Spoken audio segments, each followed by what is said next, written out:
अब यतिखेर चाहिँ मलाई केही भएर म मर्छु भन्नेसँग के को डर कि अब कति होला र 2 होला 4 होला 5 होला हद भए 6-7 होला 8 होला केसँग डराउनु कामै गर्न सक्दिनँ भन्ने त मलाई एक रति लाग्दैन अहिले पनि म एकदम एक्टिभ छु अर्को कुरा के छ भने मैले राम्रा राम्रा व्यक्तिहरूसँग लाई चुनेको छु ती सबै सपोर्टिभ छन् रामेश्वरजी हुनुहुन्छ हैन हाम्रो कुलमान घिसिङ भयो ओम नै भए सबै यो देशको एकदम हिरा नै हुन् अब यस्तो व्यक्तिहरू सपोर्ट तर सबै काम त म जिम्मा लिन्न नि उहाँहरूलाई सबैलाई बाँड्दिया छ मलाई लाग्दैन मैले यति काम गरिसकेपछि यति मैले मेहनत गरेपछि भगवानले मलाई बदनाम गराउलान् जस्तो चाहिँ लागेको छैन मेरो समाजप्रति मुलुकप्रति यो जनताप्रति मेरो एउटै लक्ष्य छ मैले मेरो बाउले हेर्न पाएन यो देशको विकास हेर्न पाएन मेरो बाजेले हेर्न पाएन मैले पनि हेर्न पाइरहेको छैन मेरो छोरोले त हेरोस् कमसेकम मेरो छोरो नबिदियोस्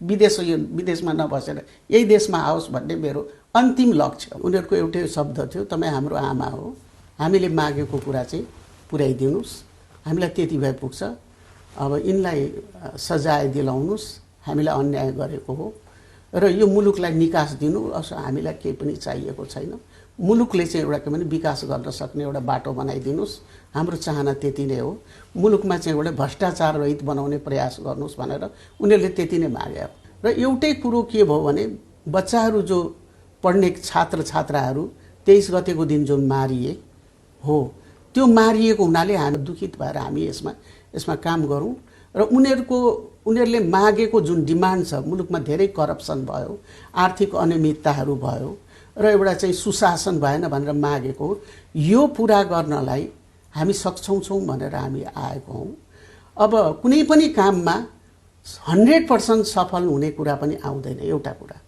अर्को कुरा के हुन्छ भन्दाखेरि गर्दा गर्दै सबै काम पुरा नहुन पनि सक्छ त्यो हुन्छ भन्ने पनि छैन हामी काम गर्छौँ आलोचना आइरहन्छ तर सक्दो हामी राम्रो कोसिस गर्छौँ काम गर्ने अब हामीले अनुसन्धान गरेर त्यसलाई कारबाही गर्नेसम्म हामीले पुर्यायौँ भने पनि अर्को गभर्नमेन्टले त्यसमा चाहिँ अरू कामहरू गर्न सक्छ तर त्यो बाटो चाहिँ हामी बनाउँछौँ जब पोलिटिकल अप्ठ्यारो पर्छ परिस्थिति पर्छ जब पोलिटिसियनहरूबाट पुरा हुँदैन काम त्यतिखेर बङ्गलादेशमा न्यायाधीश आएर चुनाव गरेछ अरू कन्ट्रीमा पनि न्यायाधीशहरू आएर गराएको छ यही नेपालमा पनि इलेक्सनको सम्पूर्ण कामहरू र हरेक ठाउँमा अधिकृत न्यायाधीशहरूले गर्छन् ठीक हो न्यायाधीशले चाहिँ के छ भने पोलिटिक्समा जानु हुँदैन यो मेरो मान्यता हो मेरो पनि मान्यता हो तर म त अहिले रिटायर्ड जज हुँ म रिटायर्ड जज हुँ रिटायर्ड जजले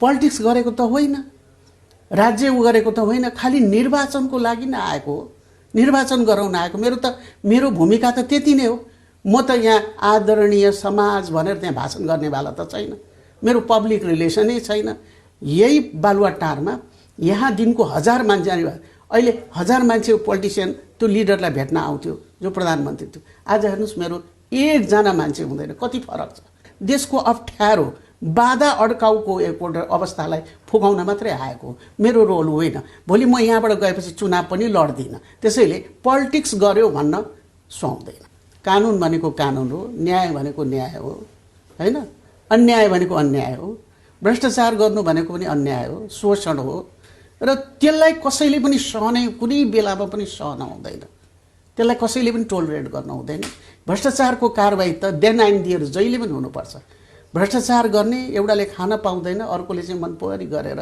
कमाउने त्यसकारण त्यो त कुनै बेला पनि कुनै सरकारले पनि त्यसको एक्सन चाहिँ उठाउनुपर्छ यदि म दलीय सदस्यहरूलाई म लिउँ भने उहाँले निर्वाचनमा त्यसलाई भजाउने कोसिस गर्नुहुन्छ त्यो निर्वाचनमा चाहिँ जाँदाखेरि त्यो जुन मन्त्रीमण्डलको पावर हुन्छ नि हेलिकप्टरको सुविधा केको सुविधा उहाँहरूले त्यो हुन्छ अनि फेरि अर्को कुरा के हुन्छ भने मैले निर्वाचनमा नजाने मानिसहरूलाई खोजेको निर्वाचनमा जाने भने त निर्वाचनमा गइहाल्छन् अनि काम के हुनु अनि काम त हुँदैन त्यसैले गर्दाखेरि बरु निर्वाचनमा नजाने खालको इन्डिपेन्डेन्ट क्यारेक्टरको अनि हामीले अहिले त हाम्रो संविधान अनुसार त जाति जनजाति सबै हामीले लिनै पर्छ त्यो खोज्दाखेरि चाहिँ र एकदम स्वतन्त्र व्यक्तिहरू खोज्दाखेरि चाहिँ मलाई अलिकति समय लागेको त्यो कसरी कुन प्रक्रियाले तपाईलाई अब तपाईसँग त अरु दललाई जस्तो सुविधा छैन नि सल्लाह गर्न त्यस्तो हैन तपाई त्यो प्रक्रिया चाहिँ के छ चयन प्रक्रिया हाम्रो केही साथीभाइहरू हुनुहुन्छ हामीलाई कोअपरेट गर्नेहरू,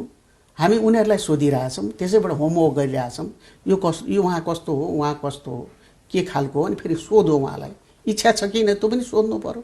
त्यही सोधेर चाहिँ हामीले 3 जनाको त अहिले फत्ते गरौँ। अब हाम्रो नेम लिस्टमा चाहिँ अलिकति अरू पनि काम बढी भएको हुनाले त्यतातिर लाग्नाले यतातिर लागेका छैनौँ। जसलाई इच्छा छ, जो चाहिँ एउटा खुसी साथ यतिखेर मद्दत गर्छ, यो त अभियान हो नि। यो खालि निर्वाचनको अभियान हो। यसमा चाहिँ निर्वाचनमा हामी एउटा चाहिँ के छ भनेदेखि यस्तो प्रयास होस् कि यो निर्वाचनबाट चाहिँ यो एक्सन, यो काम चाहिँ निर्वाचन हुँदा पनि भारतमा टिएन सेसनले गरे जस्तो गरेर होस्। सबै कुरो चाहिँ एउटा चाहिँ कानुनसँग, कानुन र नियमसँग अनुसार चाहिँ होस्, कहीँ पनि त्यस्तो मिस्टेक नहोस् र ती सबै साथीहरूले सहयोग गरेर एउटा राम्रो सरकार बनोस्, संसद पनि राम्रो होस् भनेर हामीले त्यो सोच राखेर धेरै होमवर्क गरेको हो। धेरै मानिसहरूसँग हामी कुरा गरिरहेछौँ। म 18 घन्टा 20 घन्टा काम गर्छु। तपाईँलाई थाहा होला, मलाई आफैलाई पनि अप्ठ्यारो लाग्छ। यो मेरो चोइसको काम होइन, यो त पब्लिकले भन्यो र कति प्रेसर म माथि आयो। म ठाउँ ठाउँमा यो बनाउने भनेर मिटिङ हुँदाखेरि म निस्केर हिँडेको छु। त्यो जसले देखाएको छ त्यसले भोगेको छ। मेरो बाटो रोकेका छन्, तपाईँले यसो गरिदिनु भएन, यो अप्ठ्यारो परिस्थितिमा तपाईँले यसो गर्नु भएन, छोडेर जानु भएन, भाग्नु भएन भनेर भनेको छ। मलाई आफैलाई पनि यो अप्ठ्यारो लागेको छ। यो अप्ठ्यारो यस्तो लागेको छ कि यो 6 महिना चाहिँ मैले सिद्ध्याएर जान पाएँ भने बहुत राम्रो। यसको लागि हामी हेर्नु होला, म बिहानदेखि बेलुकासम्म मेहनत गरिरहेको छु, काम गरिरहेको छु, नियुक्ति गरिरहेको छु, निर्णयहरू गरिरहेको छु। हरेक अहिले त्यही मरेको बच्चा केटाकेटीहरूको बारेमा पनि मैले कतिवटा निर्णयहरू हामीले गरिसक्यौँ। निर्वाचन आयोगमा के गर्नुपर्ने हो? पहिले त लिस्ट तयार गर्नुपर्ने हो। लिस्ट पनि एक प्रकारले पुरानो लिस्ट छ, नयाँ थप्नुपर्ने मात्रै हो। त्यो एउटा काम हो। अरू चाहिँ कसरी गर्ने? फेरि निर्वाचन गराउँदाखेरिको अवस्थामा जजहरू त हुँदै हुनुहुन्छ, जिल्लाको उच्चको सकेसम्म त उहाँहरूले गरिहाल्नुहुन्छ र हामीले दिन रात मेहनत गऱ्यौँ भने हामी 6 महिनाभित्र हामी सक्छौँ र हामी एकदम कम्पलसरी सक्न चाहन्छौँ। फागुन 21बाट निर्वाचन गरेर ह्यान्डओभर गरेको दिन चाहिँ मलाई चाहिँ एउटा के छ भने पखेटा पलाए जस्तो महसुस हुनेछ। मलाई यहाँ बसेर कुनै खुसी लागेको चाहिँ छैन। त्यसैले म एकदम प्रयत्नरतमा छु, छोटो मिनिस्ट्री बनाएर त्यसबाट व्यापक रूपमा हामी खटेर हामी त्यो सिद्ध्याउने प्रयासमा छौँ। म त निर्वाचन गराउने सम्मको मेरो म्यान्डेट त त्यो मात्रै हो। त्यसपछि सुशासनको कुरा र अलिकति भ्रष्टाचारको हेर्ने। यो अहिले आन्दोलनरत ग्रुप जो छ उसले चाहिँ भ्रष्टाचारमा गरेको हुनाले, आवाज उठाएको हुनाले त्यहाँसम्म हो म्यान्डेट मेरो उहाँहरूको जस्तो लामो प्रक्रिया छैन र समय पनि छोटो छ। त्यसैले गर्दाखेरि मलाई त्यति अप्ठ्यारो पर्छ जस्तो लाग्दैन, किनभने मेरो कन्सन्ट्रेसन इलेक्सन हो। यो हामीले राष्ट्रपतिज्यूलाई उहाँले चाहिँ हामीलाई के भन्नुभएको थियो भने तपाईँ पोलिटिकल पार्टीका हरेक पार्टीका एक एकजना सदस्य लिएर तपाईँ मन्त्रीमण्डल बनाउनुहोस् र त्यो बृहत मन्त्रीमण्डल निर्वाचनको मन्त्रीमण्डल बनाउनुहोस् भनेको थियो। मैले उहाँलाई भने त्यस्तो राम्रो हुँदैन, इन्डिपेन्डेन्ट मान्छे हुनुपर्दछ। हामी के हेर्दैछौँ भने पोलिटिक्स गर्नु भएको छ कि छैन।